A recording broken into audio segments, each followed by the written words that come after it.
প্ৰথম কথাটো হৈছে মই ক'ৰ মানুহ মই ধুবুৰীৰ মানুহ মই ধুবুৰীৰ বিষয়ে যদি নাজানো ৰকিবুল জানিব নেকি ৰকিবুল আহিছে নগৰৰ পৰা তেও আমি আমাৰ ঘৰৰ সমস্যাটো আমি গম পাম না ৰকিবুলে গম পাব গতিকে আমাৰ ধুবুৰী আমিহে গম পাম ধুবুৰীত কি চলে কি নচলে আমিহে জানো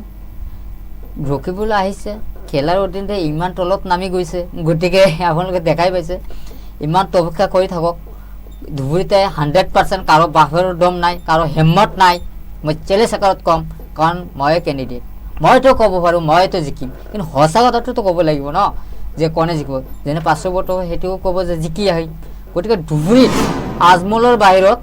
কাৰো সাহস নাই কাৰো দম নাই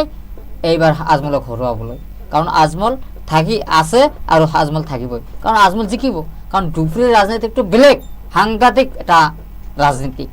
যি ধুবুৰীত এইবাৰ তালাত ভোট দিয়ে কৈছে মই হাতত দিছোঁ আৰু সেইটোৱে লাফালাফি কৰি আছে এতিয়া কংগ্ৰেছে ভূপেন বৰা কৈ আছে না কি ভৰা বুলি কয় ভূপেন না কিবা মই পাহৰি যাওঁ